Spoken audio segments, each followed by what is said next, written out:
All right, we're going to talk about the concept of what's behind this is not important with some basic vector math, and I'm going to do it by shifting the coordinate systems by math and not by moving my structure. So if you notice here, if I go over the top of each of these forces, each of them are defined by a start x, a start y, a start up, a start y, and a delta x, a delta y. So I'm going to pause here in a little bit and I'm going to write all of them out. We have a reaction at F, at B in the x, B in the y, 10 force, 11 force, 12 force, 13 force, and reaction at B in the y. And this, in fact, is how you solve for the reactions. These you do not know. You write a sum of the moments of these and determine the reaction force at B, and then you do it again. I'll do that in a separate video. I'm going to pause right here as I write over these so you can see them on the right. I'm going to write out the matrix, which is going to be 0, 0 over minus 3.3 and 0 for all of these. And then we'll see how we mathematically can shift that matrix to include or that set of matrices to include or disinclude what's in front of us or what's behind us. So I'm going to hit a pause here as I write out the matrices. Okay, I've paused it. I'll kind of take you through each one of these as I go so you can see how they work on the PowerPoint here. But what we've got is I've determined the reactions already. I'll put that under a different video, but basically you determine the reactions the same way. You determine the reactions by writing a sum of the moments about any one point and then solving for the reactions and doing the same. You do that by everything's in front of you now. You're standing here and you're looking and you need here. That one you see is covered there when your coordinate system is set at that logical origin. Keep on hitting escape here. This one here, 5.69. Cancel. I should be hitting escape. 10 force, you see there is listed. 11 force is there. 12 force is there.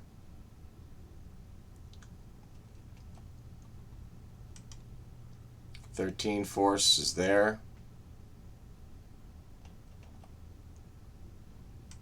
And the reaction is there.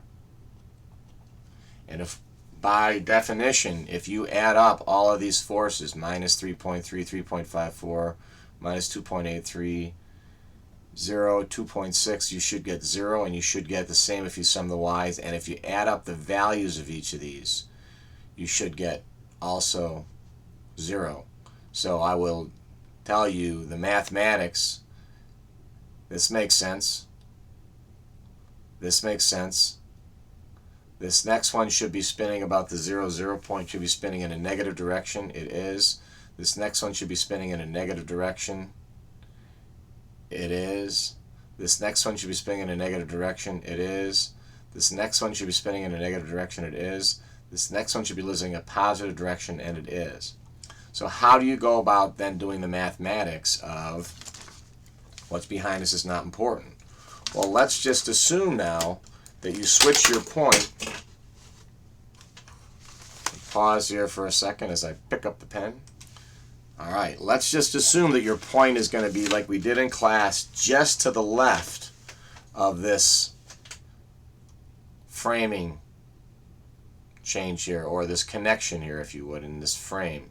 Well, here's what you now know, and we'll see if this works.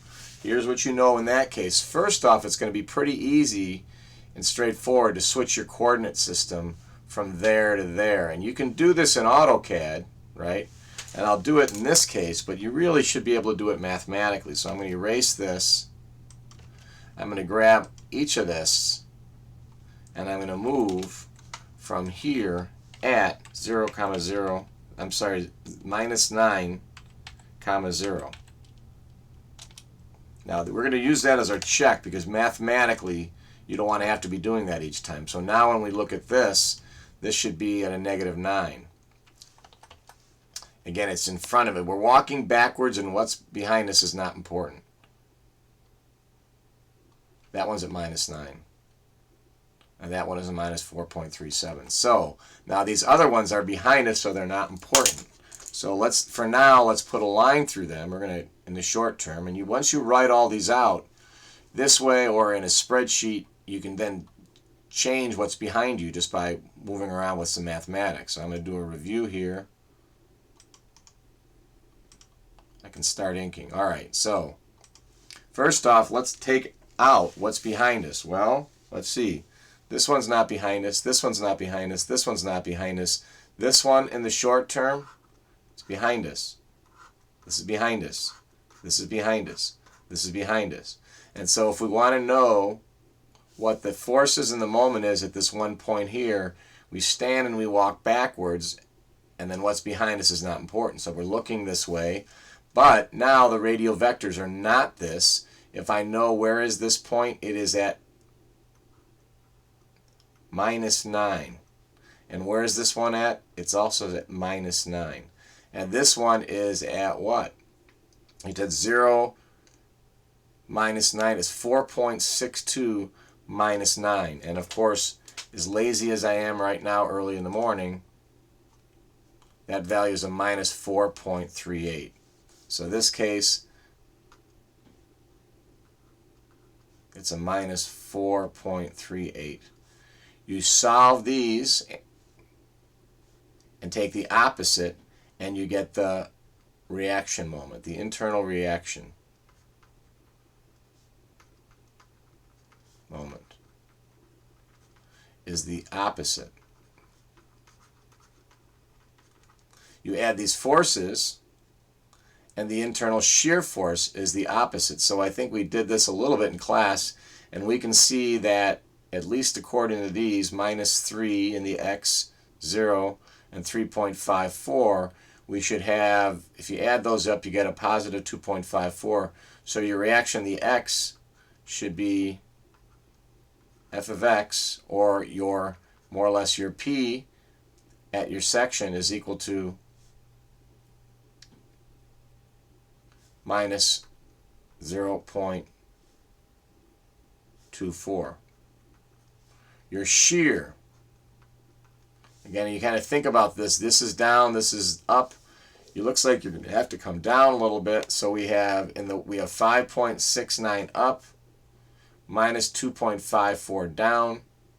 So this has to come down. Coming down is a positive shear as you do your free body. Sketch that a little bit, and that is essentially 2.15. And your moment, I will leave to you to do the mathematics here. The moment here is more or less, this one's around minus 48, and this one's around a positive 16 or so. Now, does that make sense from this point? One is spinning positively and one is spinning negative. This one is spinning positive and this one is spinning negative. The 10 force is positive and the other one is negative. So what does that free body look like?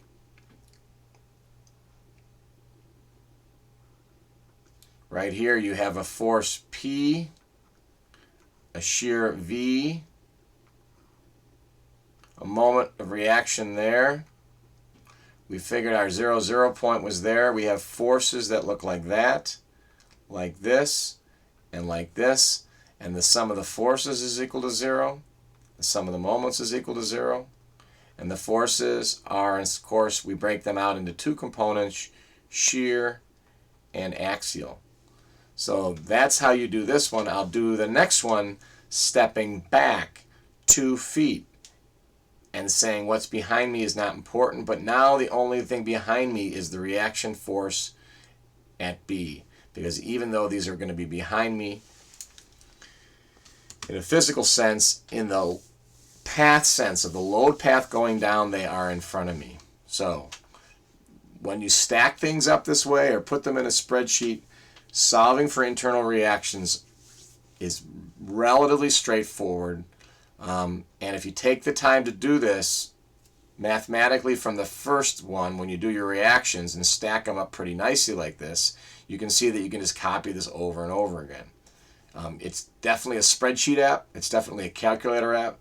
But realistically, it's also something that if you can visualize what's going on with the forces, it's going to pay off in as many ways as doing both of these things. So thanks for listening.